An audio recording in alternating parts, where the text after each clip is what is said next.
Olá, seja bem-vindo mais uma vez, mais uma aula de neurotomografia. Nós vamos falar agora de AVE hemorrágico hipertensivo. Então, existem outras formas de AVE hemorrágico, existem outras formas de hemorragias intraparenquimatosas, mas especificamente nessa aula eu quero falar da mais comum, que é a hemorragia hipertensiva intraparenquimatosa ou AVE hemorrágico hipertensivo. Aqui, o sangramento é dentro do parênquima cerebral, ao contrário, por exemplo, da hemorragia pela ruptura de aneurisma, onde o sangramento é no líquor, né, nas cisternas e nos sulcos entre os giros cerebrais, ou seja, a hemorragia subaracnoide. Aqui não, que a hemorragia intraparenquimatosa já acontece em 4 localidades principais. A primeira delas é no putame, nos núcleos da base, mas especificamente no putame. Depois, nos tálamos também pode aparecer, ponte e cerebelo. Qual é a mais comum de todas? 80% a 90% na região dos núcleos da base ali do núcleo lentiforme, especificamente no putame. Okay? São hemorragias potencialmente fatais, principalmente pela sua proximidade com o sistema ventricular. Em casos de inundação ventricular, a gravidade aumenta muito. Também no caso das hemorragias maiores. A causa dessa hemorragia é principalmente a ruptura de microaneurismas nas artérias perfurantes, que nós já comentamos na aula de anatomia, e que surgem nesses pacientes com hipertensão crônica. Então, formação desses microaneurismas que a gente não consegue caracterizar nos exames de imagem, essa aterosclerose e a formação do microaneurisma pode levar à ruptura, e aí se tem a hemorragia intraparenquimatosa. É importante que se caracterize o hematoma, a localidade, mas principalmente que se dê as consequências dessa hemorragia para o parênquima cerebral. Se há inundação dos ventrículos, se há desvio das estruturas da linha média, compressão ventricular, hipertensão intracraniana, sinais de hipertensão intracraniana. Como nós já vimos naquela aula do ABCDE da TC de crânio na emergência. Então, a grande indicação de uma TC de crânio na emergência é justamente excluir, num paciente que tem sintomas neurológicos agudos, a hemorragia intraparenquimatosa, a hemorragia intracraniana. Se não é hemorragia, a gente pode pensar em outros diagnósticos, no caso, por exemplo, a isquemia. Ok? Então, especificamente, vamos falar nesse tópico, nessa aula, do AVE hemorrágico hipertensivo, que é o principal, o mais comum. Vamos caracterizar algumas tomografias e ver como a gente descreveria cada uma delas. Então, vejam esse caso. Você tem aqui uma lesão hiperdensa, que está localizada claramente no putamen direito. Então, esse aqui, por exemplo, é o núcleo lentiforme. Você tem aqui, basicamente, o núcleo lentiforme e no putamen se concentra essa hemorragia. É uma hemorragia que tem esse maior sentido antero-posterior. Não há um grande edema associado, você não tem grandes áreas de hipoatenuação, não tem inundação ventricular, note aqui os ventrículos laterais, até aparentemente simétricos. Então, essa é uma hemorragia que até o momento não tem grandes repercussões. Existe uma grande chance desse hematoma regredir sem causar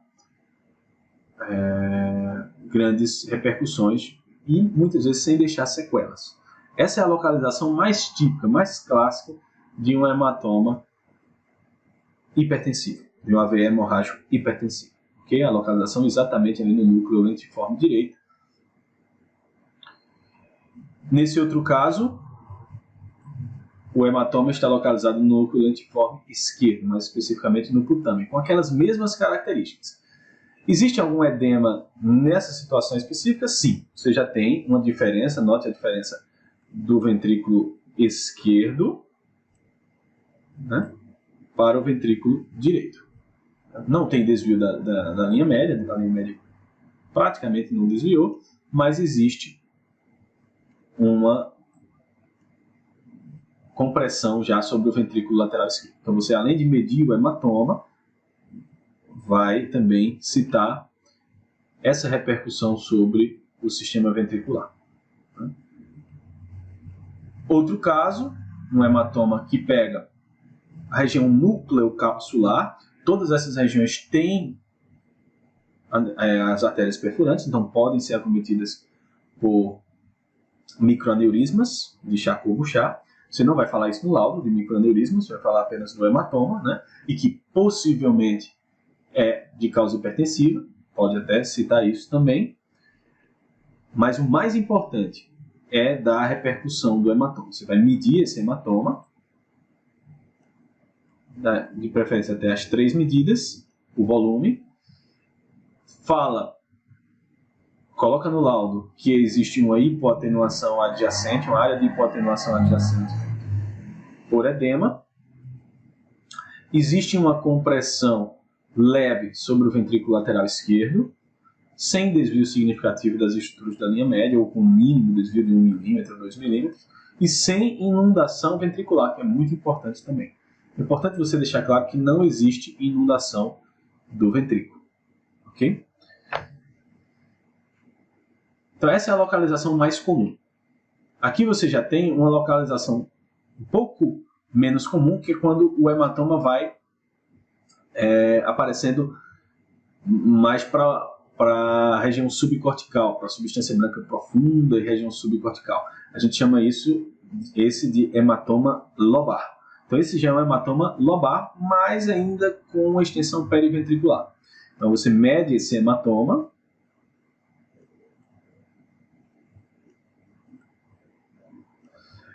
também cita que há uma hipodensidade adjacente, existe uma leve compressão sobre o ventrículo lateral esquerdo. O hematoma está localizado já quase na alta convexidade, na transição frontoparietal esquerda. Esse hematoma você não sugere que seja necessariamente hipertensivo. Nesse caso, era hipertensivo. Mas existem outras causas possíveis. Por exemplo, um tumor que esteja sangrando. Uma lesão subjacente com sangramento pode se localizar exatamente aí. Um cavernoma, uma malformação vascular, pode ser a causa também desse hematoma. Ok? É o caso dessa situação. Se tratava de um hematoma também hipertensivo, mas de localização lobar, que não é o típico. O mais típico, repetindo, é aquele hematoma na região dos núcleos da base, ou na ponte, ou no cerebelo. Mas aqui é só para mostrar que existe sim hemorragia hipertensiva intraparenquimatosa lobar. Nesse caso, no lobo temporal esquerdo, um hematoma, você vai medir o hematoma. Então, pode já descrever já direto como hematoma, ou como uma lesão hiperdensa, sugestiva de hematoma, ou compatível com hematoma, no lobo temporal esquerdo, com extensão subcortical e para a substância branca profunda, adjacente ao corno temporal do ventrículo lateral esquerdo, sem sinais de inundação ventricular, né, com discreto edema adjacente, sem grande efeito de massa, como a gente está vendo aqui. Né? Tem um leve efeito de massa, porque é uma lesão relativamente grande, mas veja que as cisternas da base são bem caracterizadas. Esse é um outro caso de hematoma lobar, também de causa hipertensiva, no paciente hipertenso, mas nesse caso aqui, repetindo, você tem que investigar outras causas também. Então, valeria a pena injetar o contraste, valeria a pena solicitar uma ressonância magnética, ou, enfim, prosseguir a investigação. Por quê? Porque existem outras causas de hemorragias lobares que devem ser descartadas. Exemplo, malformação vascular, tumores. Nesses casos das hemorragias intraparenquimatosas nucleocapsulares, é muito mais provável que seja uma hemorragia hipertensiva, então, teoricamente, você não necessitaria de prosseguir a investigação com ATC com contraste. Okay? Mais uma vez, descreve a localização, as dimensões do hematoma e a sua repercussão sobre o encéfalo. Existe um leve edema adjacente, mas sem sinais de hipertensão intracraniana, sem sinais de compressão sobre o ventrículo, sem inundação ventricular. Agora, aqui sim, é uma localização mais típica para hematoma hipertensivo. Você tem um hematoma no hemisfério cerebelar esquerdo, medindo tantos centímetros por tantos centímetros, com um leve edema, discreta hipoatenuação por edema adjacente, sem extensão para o quarto ventrículo, está aqui o quarto ventrículo, não tem extensão para o quarto ventrículo, não tem inundação ventricular, sem efeito significativo sobre as cisternas, ou seja, é um hematoma que causa uma leve compressão aqui, mas sem inundação e sem grandes efeitos de massa. É claro que uma lesão aqui na fossa posterior, seja no cerebelo, principalmente na ponte, ela vai causar maiores repercussões, porque um continente muito menor, né, a região, então aumentou o conteúdo, você vai ter uma hipertensão intracraniana ou alguns sinais de compressão sobre o tronco cerebral, né? Já tem aqui alguma leve compressão sobre o quarto ventrículo, mas não tem a complicação mais temida aqui, que seria a inundação ventricular.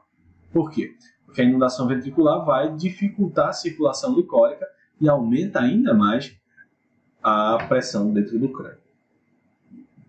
Esse é um outro caso, o paciente já tinha um AVC antigo aqui no território de fronteira, para quem já assistiu a aula de AVC, né? O AVC isquêmico antigo no território de fronteira vascular entre a cerebral média e a cerebral posterior. Então, esse é um território de fronteira. É um paciente que provavelmente tem lá suas placas ateroscleróticas nas carótidas, é a principal causa aqui de hemorragia, de infarto de fronteira. Então, é um paciente com ateromatose crônica. Apareceu então com essa hemorragia. Qual é a região aqui? Como é que a gente descreveria? No nível dos tálamos. Então aqui você tem o tálamo direito, e aqui o tálamo esquerdo. A hemorragia está no nível do tálamo esquerdo, junto ali do terceiro ventrículo. Eu vou tirar aqui o ponteiro para mostrar para vocês. Junto ali do terceiro ventrículo. E note que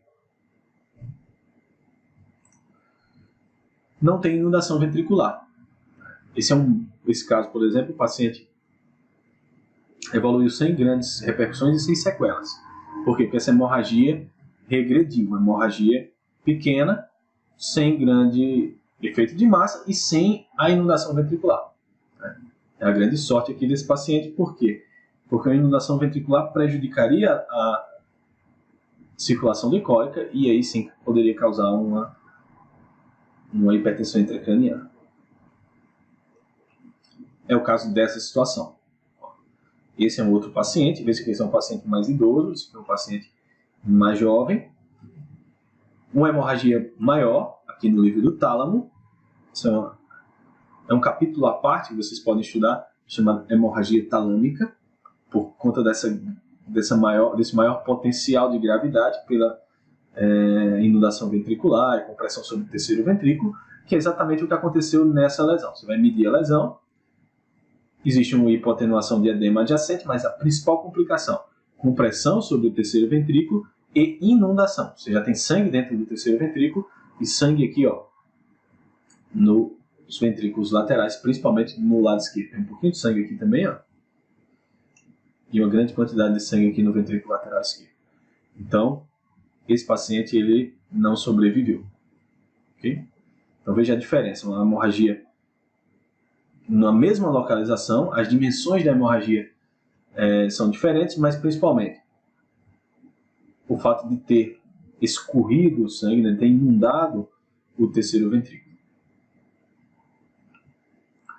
Aqui, uma outra hemorragia pegando a região núcleo capsular, então pega parte do tálamo, parte da cápsula interna, parte do núcleo lentiforme, vai estar ali no nível das artérias lentículo estriadas, né, e artérias talâmicas, também de causa hipertensiva, com uma leve compressão sobre o ventrículo lateral direito. Não tem inundação ventricular, não confundir isso aqui com hemorragia, certo? Isso aqui é calcificação de plexo coroide, a gente já viu no capítulo das calcificações benignas, por isso que eu coloco tudo antes para que a gente já consiga interpretar corretamente num caso como esse. Então, não confundir isso aqui com calcificação, não confundir isso aqui com calcificação também.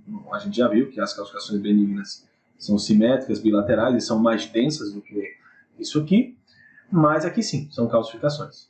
Okay? Existe um leve desvio das estruturas da linha média.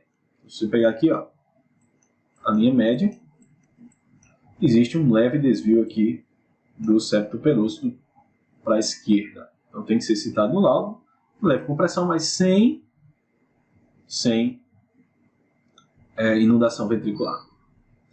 Essas áreas de edema adjacentes. E aqui é para mostrar a evolução do hematoma.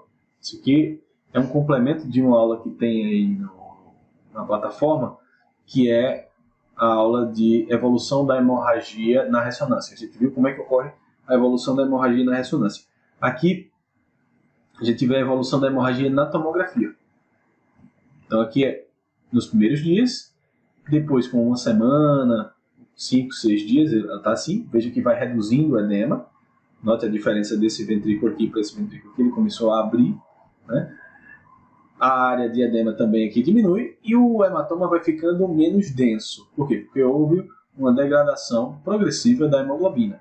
Até que esse hematoma perde praticamente toda a sua densidade e vai ficar uma área de hipoatenuação no local, com a densidade semelhante à do líquor. Eventualmente aparece como uma sequela, pode ficar uma sequela no parênquima, uma área de gliose na região do parênquima. Eventualmente essa sequela vai também diminuindo. Essa área de edema, boa parte disso aqui não é sequela ainda, é edema. Então vai ficar uma pequena área sequelar no local do hematoma. Essa é a evolução do hematoma hipertensivo. Okay? Veja como o ventrículo abriu, né? E você já não tem mais aquele desvio das estruturas da linha média. Então essa é uma área de sequela algumas semanas depois do AVE hemorrágico. Inclusive o ventrículo lateral direito é um pouco mais largo, ó, do que o ventrículo lateral esquerdo, de forma compensatória. Alguns casos atípicos, como esse, por exemplo, uma hemorragia hipertensiva bilateral. Então, hemorragia nos dois núcleos lentiformes. Na verdade aqui não, aqui é no tálamo, né? No núcleo lentiforme do lado direito, do lado esquerdo, e no tálamo do lado direito. Com inundação ventricular, olha aqui dentro do ventrículo, sangue. Aqui também tem sangue. E é até difícil de caracterizar o ventrículo lateral esquerdo, porque ele está todo comprimido, né? Com um pouquinho de sangue aqui, e com desvio das estruturas da linha média. Olha como é que está a linha média. A linha média deveria estar aqui, ó. E há um desvio significativo das estruturas da linha média. Então, uma hemorragia hipertensiva, que a gente não precisa descrever dessa forma, vai descrever como hematomas na região dos núcleos da base, o maior deles à esquerda, na região do núcleo lentiforme, e o outro à direita, na região do tálamo, havendo compressão sobre o sistema ventricular, notadamente à esquerda, e desvio das estruturas da linha média para a direita. Além disso, perceba como esse paciente, que deve ser um idoso, deve ser um paciente já de meia idade ou idoso, ele praticamente não tem sulcos visíveis entre os gírios cerebrais, por conta da hipertensão intracraniana e do edema encefálico difuso. Ou seja, aumentou muito o conteúdo intracraniano, também dificultou a circulação licórica e você tem esse inchaço cerebral difuso. Agora aqui eu coloquei esse caso para mostrar para vocês que, apesar de ser muito mais frequente uma causa hipertensiva numa hemorragia no nível dos núcleos da base, existem outras lesões que podem aparecer nos núcleos da base. Nada impede, por exemplo, que o paciente tenha um tumor nessa região dos núcleos da base que sangrou, ou que tenha uma malformação vascular. Nesse caso, por exemplo, era um cavernoma. Esse paciente era um paciente mais jovem, não era hipertenso, apareceu então com hemorragia no nível ali dos núcleos da base, pegando cápsula interna e ali a transição, né, de cápsula interna, núcleo lentiforme e tálamo. Então, vou só desenhar aqui para vocês revisarem a anatomia, você tem o núcleo caudado, o núcleo lentiforme, a cápsula interna, que é isso aqui, e o tálamo. Então, o hematoma está justamente nessa transição, né? Nessa transição. Não tem grande efeito de massa, mas não batia com a causa hipertensiva, porque era um paciente mais jovem, sem história de hipertensão. Então, o que é que você tem que fazer? Prosseguir a investigação. Ou você solicita uma tomografia com contraste, mas o melhor mesmo, a ressonância magnética. Então, foi solicitada a ressonância magnética. Essa é uma sequência SWI, ou seja, aquela sequência de alta suscetibilidade magnética, que é ideal para identificar pequenas hemorragias. Nesse caso, a hemorragia já iria aparecer com hipossinal, mas parece uma lesão que tem um aspecto